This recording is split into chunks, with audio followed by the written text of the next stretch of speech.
Okay, I'm live. It says I'm live. I'm live.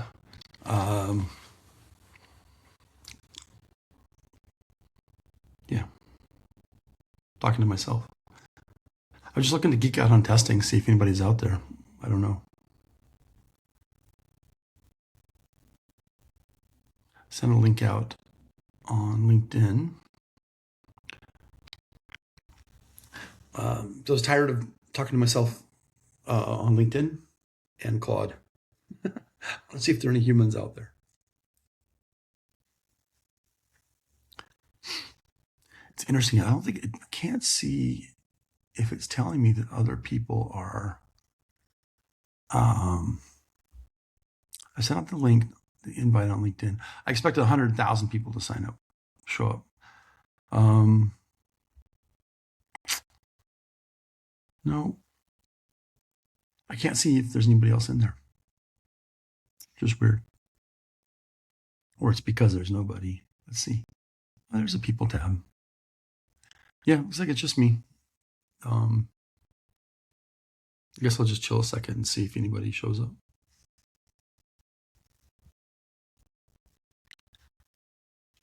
I don't know. Would it be embarrassing if no one else showed up?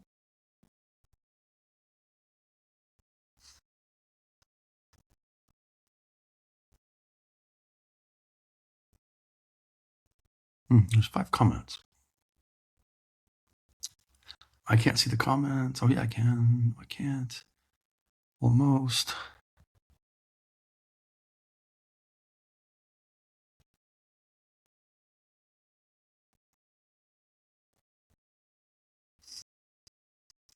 It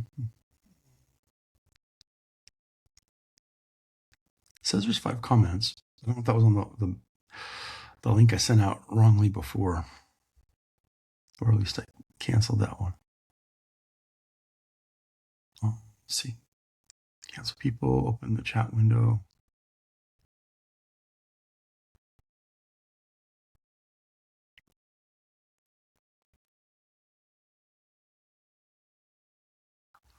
Oh, Ezekiel should log in. Let's see.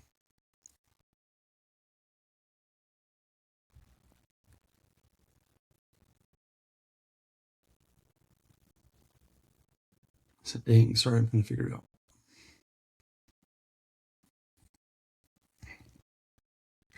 I'm sending him the new link.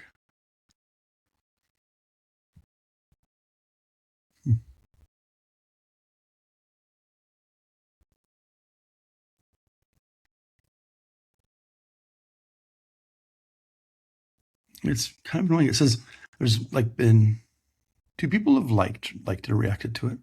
And it says there's 5 comments, but I can't see the comments. It's kind of weird. Let's see. Studio chat. Do I want to whisper backstage? No. How about chat? Okay, let's see. Anyone out there?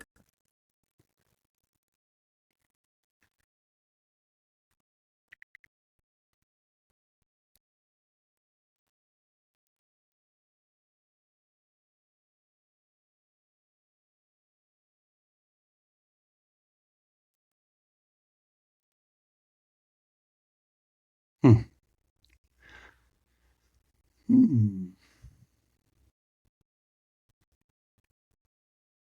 There's actually a help button, but I'm worried about what it will do. Ezekiel's here.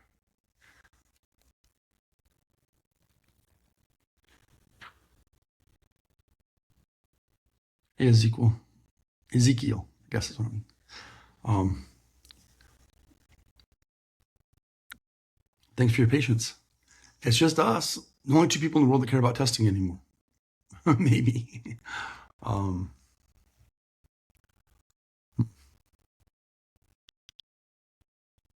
actually, let me ask Ezekiel, did you try to log in to stream too? You don't have to. I was just wondering, or you just got into the chat, I guess. But actually, we can do this super low bandwidth. Like Ezekiel, any thoughts you have on the world of testing today. I could yammer about it if you're interested, or like going with one way rant about things. I get ranty. I was actually just reading some posts about how conferences are getting a little bit weird. I'll share this. Cool, open mic. Some thoughts are actually I do this sometimes with with my phone. I'll record while I'm driving somewhere. I'll talk to myself sometimes these days. It helps me think things through and record them. Because at some point I'll just index them all and ask Claude if I'm crazy or not, or if there's any good ideas I forgot.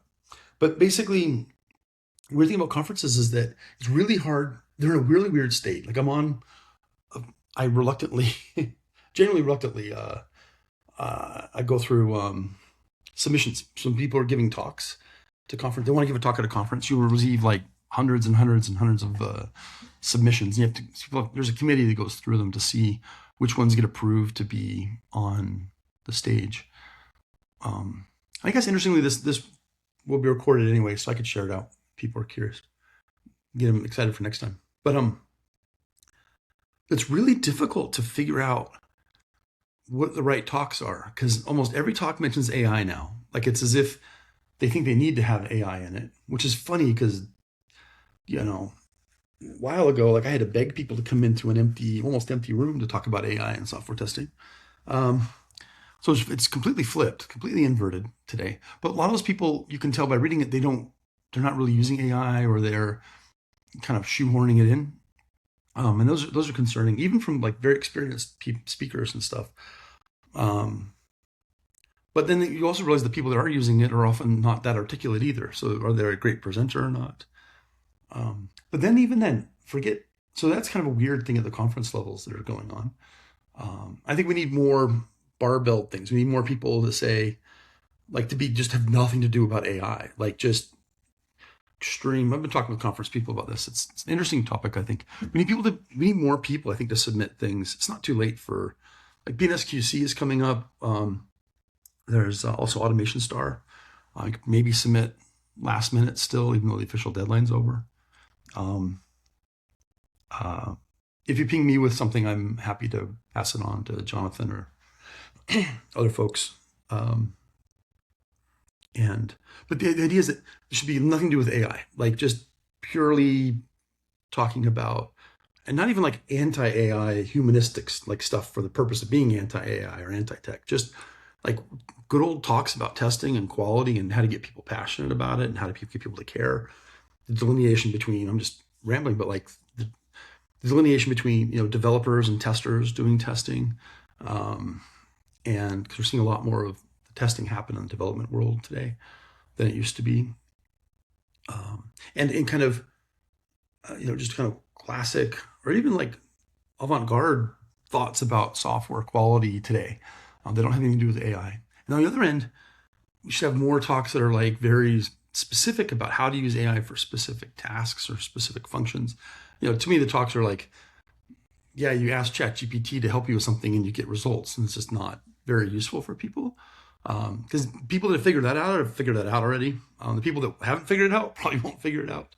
So, so maybe, but more barbell, like even like, how do you do training? What are like, I can't believe we're not talking enough about, people aren't talking about evals. Those are the things that are used to test AI. And they're very simple. Like it's the simplest test suite ever.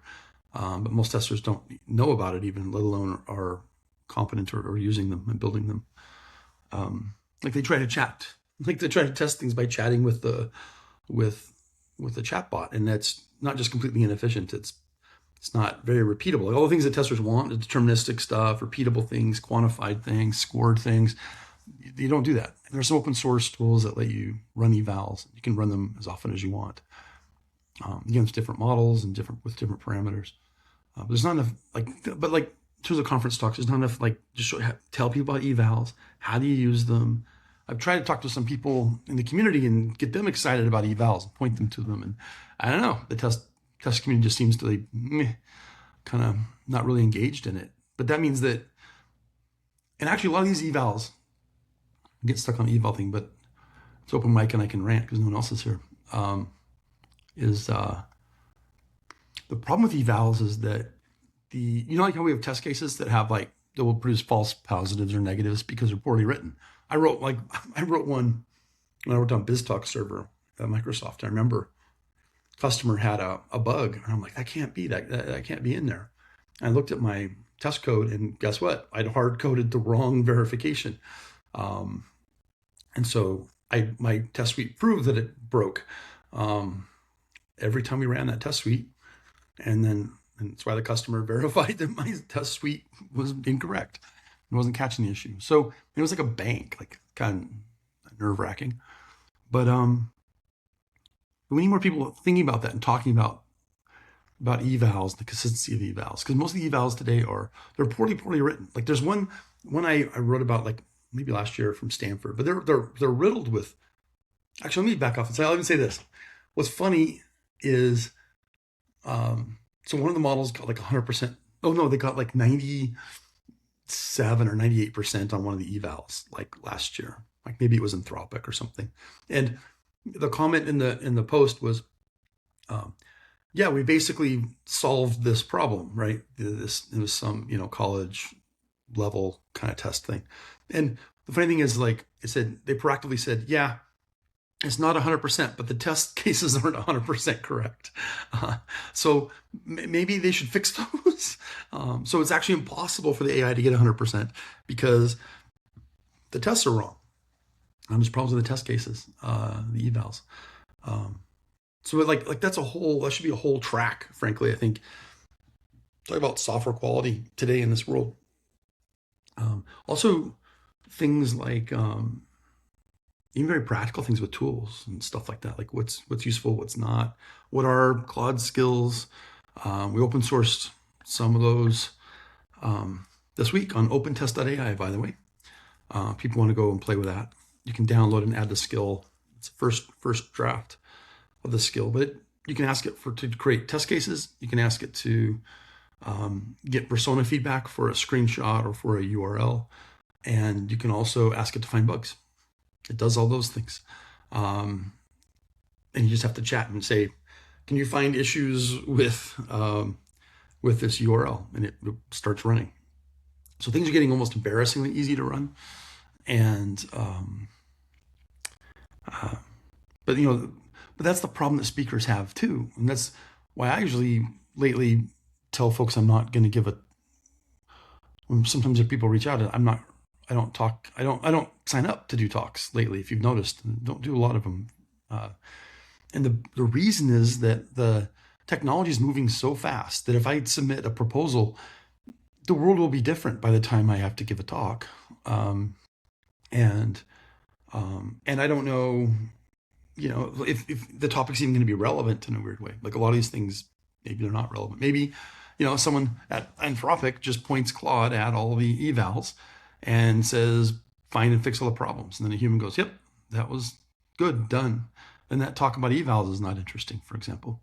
Things are moving very, very fast. It feels like everybody thought there would be this slowdown in progress. I think it feels like that because people are asking questions that, a 100 IQ person could answer with some context and they have some skills and learning. But at that high end of like solving more and more complex problems, it's still by metrics, but also by feel. It's still getting far, far better, like AI in general. AI is a weird term.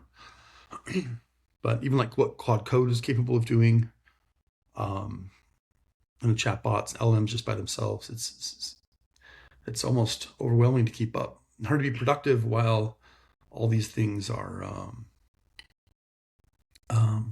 moving so fast. Oh, actually, yeah, Ezekiel said he asked about OpenTest.ai. Yeah, so I've created OpenTest.ai. We've had, I think, like 500-600 people sign up. I need to email them. I'm not good at emailing. But yeah, the idea is to have a trusted source for where people can get, access to information that's useful. Say like useful prompts, for example. That's the next thing we're going to roll out. Today, if you go there, it has links to the the skills I open sourced for anti-gravity IDE and for Claude. And so you can just click those. It's open on the web. It's just a file, and you can install it locally and try to play with it. But you can get add a tester agent to your Claude, cowork chat or yeah, um, yeah, cowork or code. And actually, he's asking, where's the repo? Oh, so the repo is just. Funny thing is, you shouldn't have to read it, but he's like, where can you read up on it? It's just if you go to OpenTest.ai, there is a link at just the top, like for when you want Claude or whatever, and it should say GitHub on it. You can double check. And you just click that, and then it should take you straight to the repo.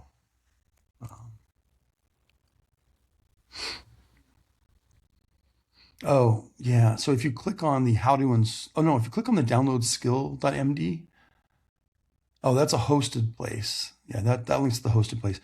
I think if you click, that's a good question, Ezekiel. Thanks. I don't think. Maybe I didn't publish. Oh, there's at the very top. There's a link called View on GitHub, and that takes you to the GitHub for it. Yeah, and actually, if you dig down in the repo, there's actually there's multiple prompts. In fact, you've got like one. So yeah, interestingly, so that there's actually like one big prompt, and it's like 120 kilobytes. It's a monster, but it has all that stuff in one, make it easy for people. And it works fine. It'll chew more tokens though, because it's a larger skill. But like if you're on the max plan, I mean, it's not super significant or something. And there's value in having, and there's value in having them all in like one spot for simplicity. But you can also factor it out into like 4 or 5 different separate skills.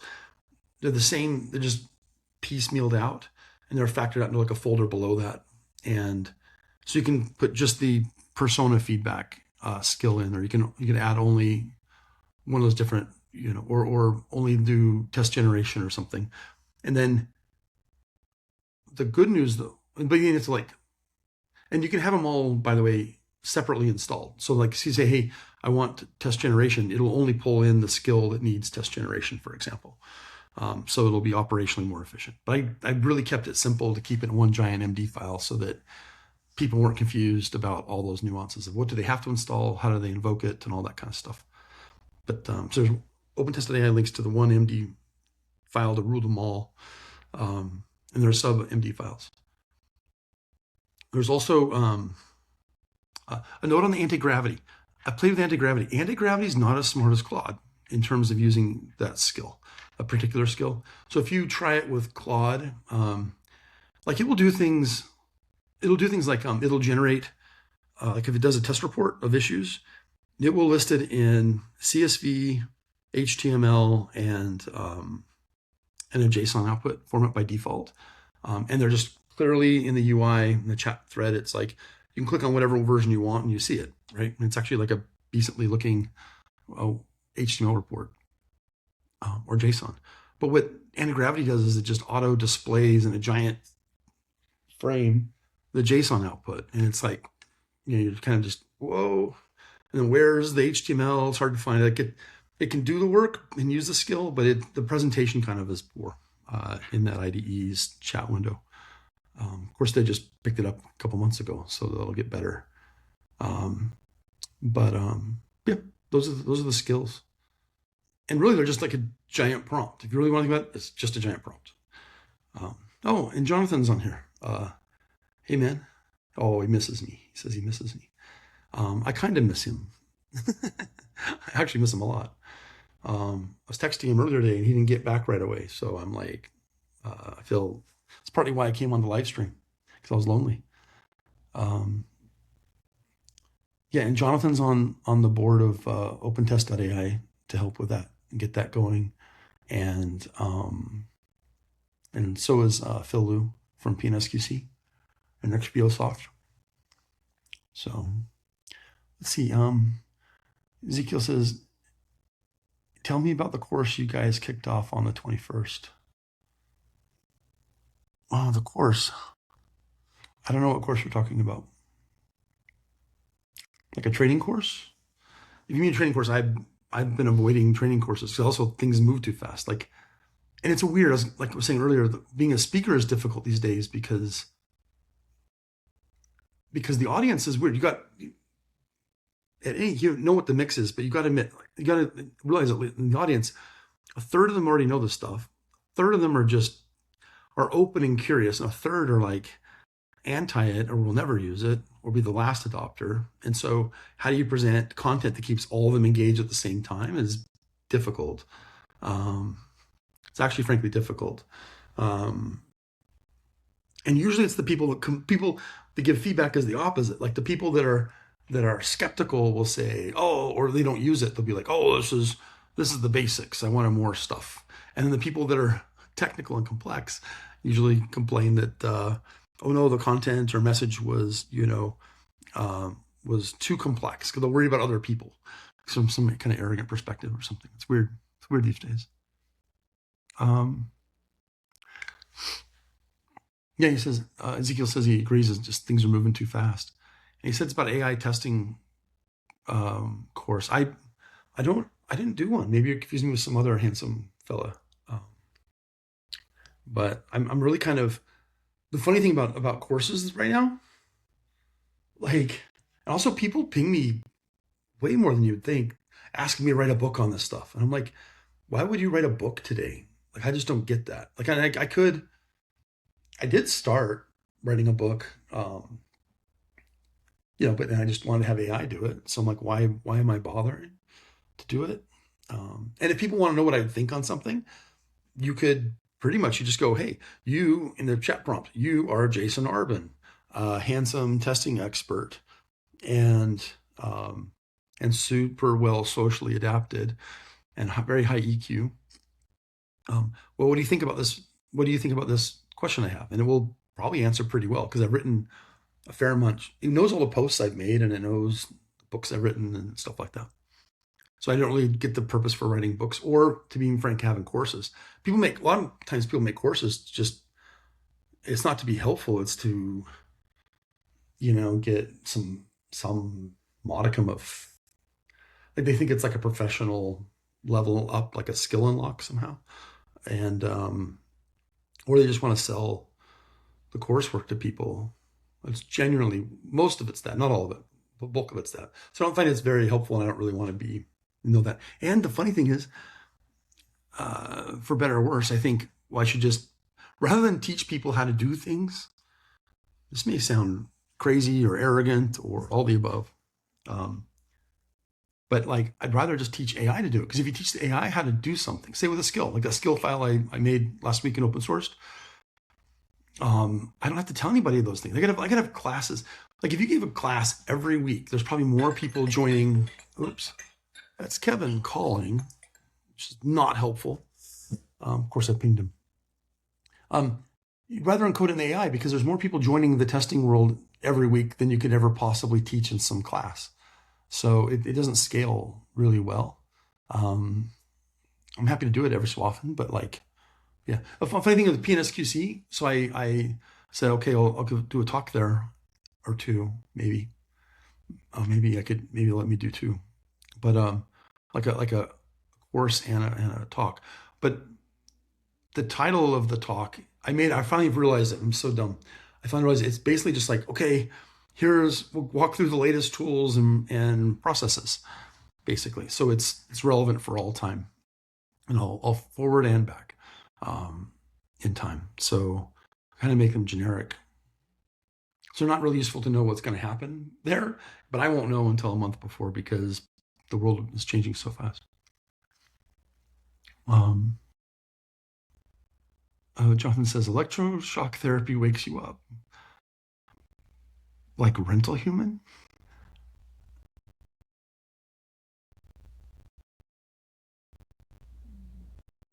Yeah. Jonathan says I should use his paid app that he uses. I'm using Riverside right now. And totally, but I don't, Jonathan's on vacation, too important to too too important to jump on and run a stream for me today. I didn't want to bug him, actually. But yeah, I would like to do it. If we figure out how to do it, I just want it to work. I don't care about the mechanics of it. And I don't know if people can't join to have a discussion with me because I don't have it set up correctly, or if or not.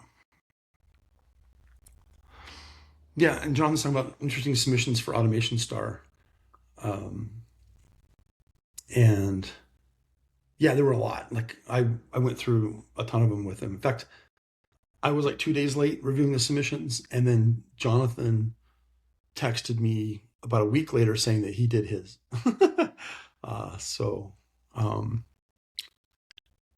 And he says we're doing something at PNSQC with Phil. Yeah. I don't know. I'm not sure what it is though. Maybe Jonathan knows. But we're talking about AI and testing and stuff. PNSQC is interesting. It's like the conference that's like the most formal, right? Like of all the conferences. I feel like to say it's old. It's the oldest one, which it is, but it's more formal, like a more formal process. Like people submit proposals and they get reviewed by a committee and stuff. So, and it's basically there's almost no marketing there. It's just talking about testing, like as a science. I was gonna say pseudoscience, but as a science. I'm trying to approach it that way as much as possible. Cool. Ezekiel's tired of hanging out, but I appreciate it. You really helped me make sure the thing's alive, and chatting made me less lonely. Thank you. I appreciate it. So with Ezekiel gone, I just got Jonathan in here. So that's really lonely. Like that's worse than a lonely bar. That's just like sitting with somebody you're not interested in talking with. I'm kidding. Actually, if Jonathan got on, we could have some real fun. But I'm not sure the world can handle some of the discussion we would have. Yeah, another thing, I guess let's mention one other thing, and then I guess I'll get off the air if there's no one else interested. But there's also built a thing. So there's all this vibe coding stuff going on these days, right?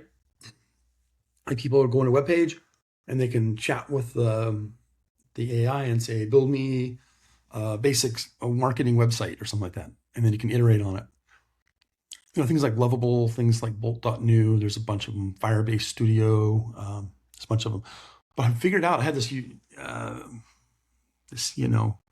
cathartic moment a couple weeks ago where I figured out how to get the stuff I'm working on to work on those. And it's actually better than in the cursors and stuff like that because it's all on the web. So I can automate the whole thing. So what's going on? This is actually, if I was going to give a talk about stuff or something right now, what I think is the actual interesting thing at the moment is the most interesting thing is that we're now getting the AI, we're getting, AI testing agents can do a lot of what people do. Interestingly, a client said this past week, their feedback, I was like, oh no, like, is this bad feedback or whatever? I get the feedback, and some of the feedback was just like, oh no, the new version regressed the test case generation. And I was like, we're like, oops, okay, yeah, because we test cases are in the eye of the beholder, right? So some person may like, for a given web page, they may want like, if you ask them what's a good number of test cases, you get orders of magnitude different responses from people, right? But the most noisy ones are people because you can also generate, like, say just you have a Google homepage, you can click all the links, you can add a bunch of other tests and stuff, but like, what do you type in that search box? Like, it's an infinite number of things you can type in. So really the test suite to cover it fully is not possible. And if you're at Google, you would test, and they do, hundreds of thousands of queries, and even like sampling over time and all this kind of stuff. So it's actually the hardest part of search is testing it. So if you generate test cases for a person and they want to have a web page with a search box on it, and they don't think about search like that, they're fine with like 10 tests. Do you know what I mean?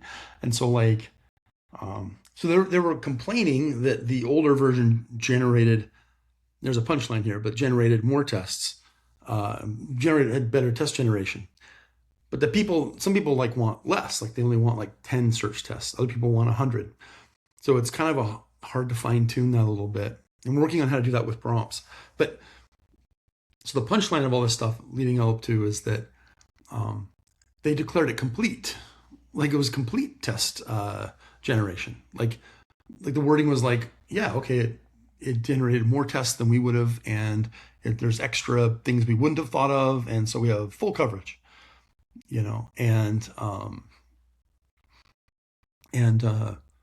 so that's in the eye of the beholder. So immediately my reaction is, and my other partner that I work with is like we're going like, oh no, that's not full test.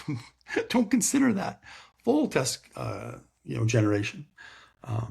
It's a weird mix. Like the testing audience is a weird mix of people, based on their experience, how they think through things, and contextually, how their teams are built and hired, and so on.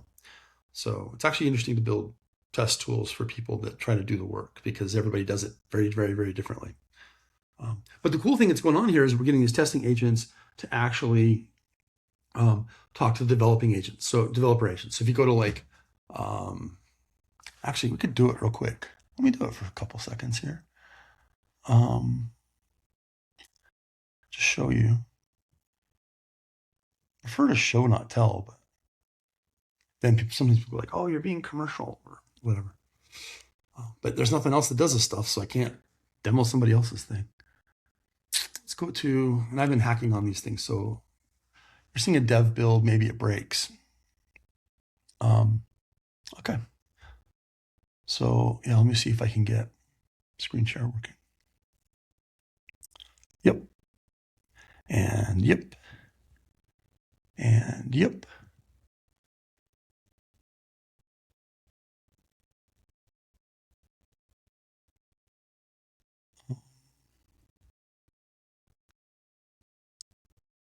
Forgive me. Oh, it is Riverside. Okay. Let's see if this one works.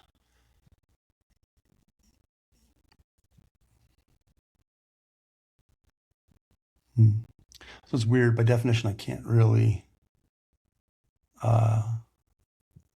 verify that it is on the right window. See, we get the infinite regress. Actually, let's see. Dang it. Yeah, so we can go to Lovable, and yep. So if we go to Lovable here, we can see these projects. So I created one, just like a hello, like a world splash page. And you can talk with the AI. If people don't know, you can talk to the AI over here to add features, like add a button to sign up or remove a button or whatever. And then here's the Lovable extension that we built. And so we have here is like a testing agent bot, right? That can sit in here. So we can go in and can say check for issues. So it takes a screenshot of the page that you're building and gets, console logs and all that kind of stuff. And then it'll find bugs in a second. But here's a eureka moment, is that you'll see is when it finds some issues in here. So realize, first of all, the big thing here is the AI is not smart enough to write code or bug-free code. Like, it's just not. And there's a lot of reasons for that are information theory. If the AI just gets smarter, it'll actually just generate more code with more complex bugs, frankly. That's the reality of it. But the AI agents are testing this page right now. And when they find bugs, they can tell you about the bug, they tell you why to fix it, like what the problem is. They'll even give an AI fix. So you could copy paste that back to the AI and say, hey, fix this. And here's, like, I don't even understand it or know how to tell the AI how to fix it, but just boom, do it. Or what's fun, there's a magic button now where you can just say, fix it, like, to the AI with one click. So the human's in control. The human's saying, hey, I want to test things right now. I'm in the loop. The human's in the loop. And I'm going to look at the AI output. If it works, it's taking a little slow now. But we can feed that right back into the AI agent too. So as a human, we can say, yep, that's worthy to be fixed. I want it fixed. That includes like the risk of the fix causing other problems. There's some human intellect there. And you just click a button and say fix it, and we'll see that it can talk to the other AI. And there's also a mode of auto run where you just kick this off and the AI testing agents will talk to the AI testing agents will talk to the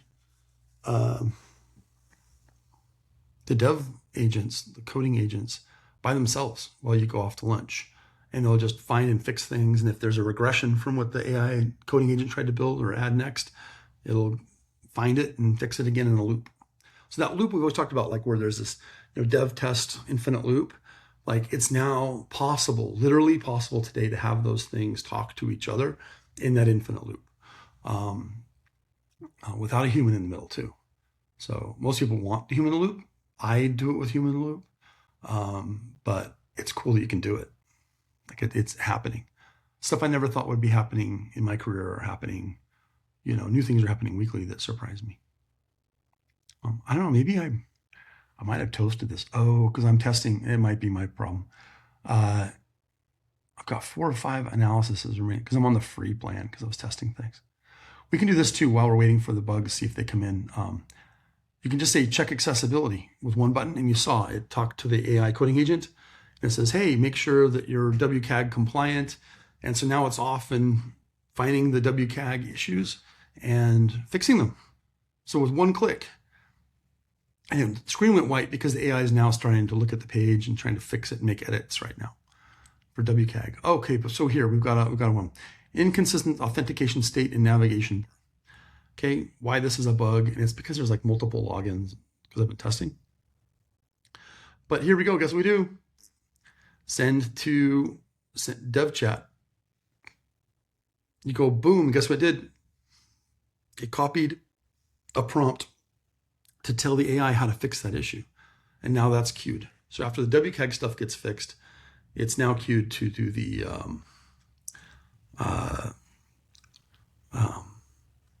to fix that issue. And then here's other issues that's found. Let's see. Yeah, oh, and then there's that thing. I'm actually probably removing that soon. Like you may not just be able to ever get pro by yourself. I don't know. I'm trying to think about that. Because 100,000 people didn't sign up last week. But all the stuff I've just shown you is on the free plan too. So if you want to download this extension, you can get it from the Chrome Web Store. And guess what? If you have a web page, you're working on Lovable or Bolt.new or any of these other things, these Vibe coding agents in the cloud, you can test and fix bugs super fast. Like we just, not only do we find bugs, we didn't file them in Jira, we sent them right back to the AI to get fixed, and it's fixing them right now as we speak. So not only it's not like you have to wait for a test pass to happen overnight or a few days and then get the results back in Jira and then they get triaged and all this stuff. The loop is accelerating. Like if you think about the time frame, a lot of companies that takes maybe 1 or 2 days, right? We've done it in like 10 minutes. So things are definitely accelerating like 10, 100x. In terms of closing that loop of bug find, bug fix, that loop. Let's look also here is I'm going to also open OpenTest.ai because I was mentioning it earlier. So, and again, I did talk to, so it's got links to, so basically the page open, like right now, we're basically looking to, Jonathan and Phil and I are working on this to have a place where there's like trusted or at least some review of what tools and things are open sourced and interesting for the testing world. And so of course down here we have Vibium. So Hugs is, Jason Huggins is, the creator of Selenium is working on Vibium and been following that project, and I chat with him every so often. I just put this on here to clout chase him, but Vibium's kind of think of it as the AI version of Selenium. Like it's, if you rebuilt Selenium with AI, this is what it would be. And it's an active project. It's not fully ready yet for people to just convert projects to it, but you can start running things and getting basic test flows kind of up and going. And I believe he's going to be adding more back compat and like full API access soon, whatever soon is, but I think soon. So it's definitely something to work on, look at right now. If you're if you like to be ahead of the curve, definitely download it, start getting it running local. The beautiful thing he's done is that Jason, there's not too many Jasons in the world here, but Huggins is taken a lot of the things that are good about Playwright and put them into Selenium. So Selenium's always been hard to set up, kind of,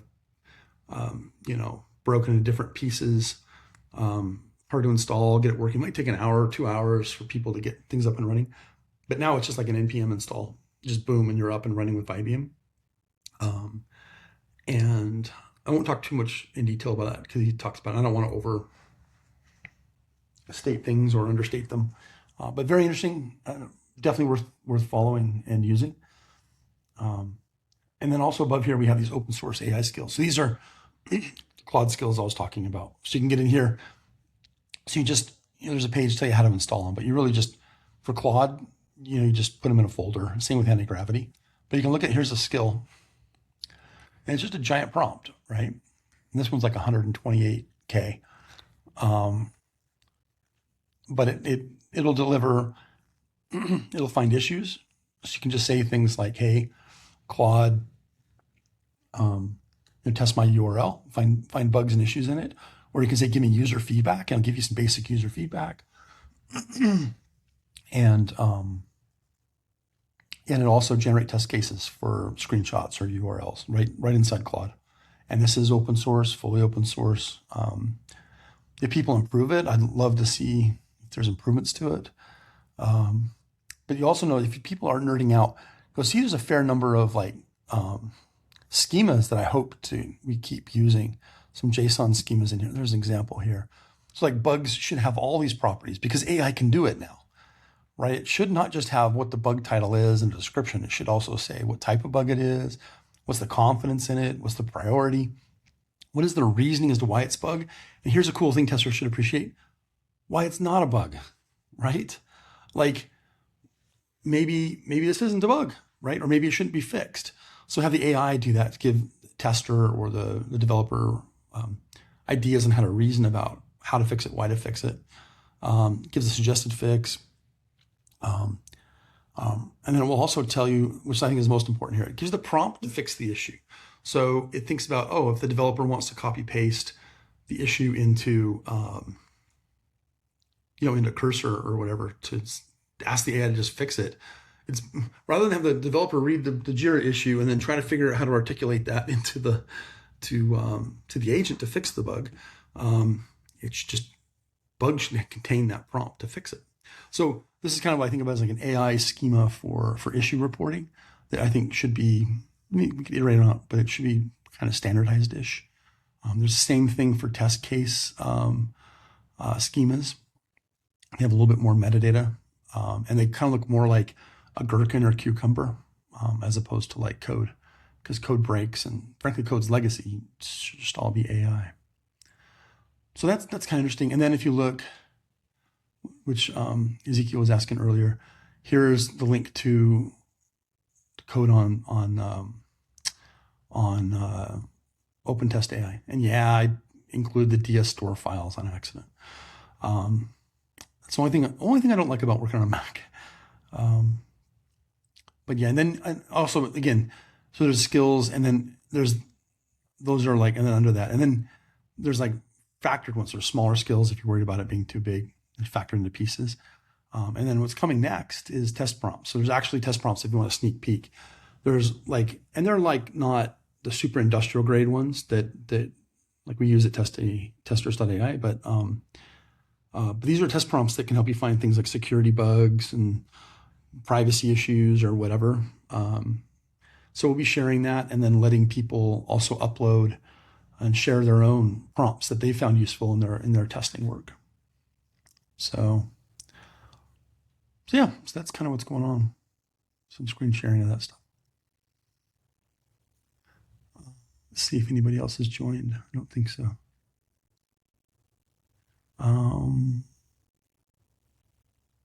Yeah, Jonathan said context understanding is everything. So, yep. All right.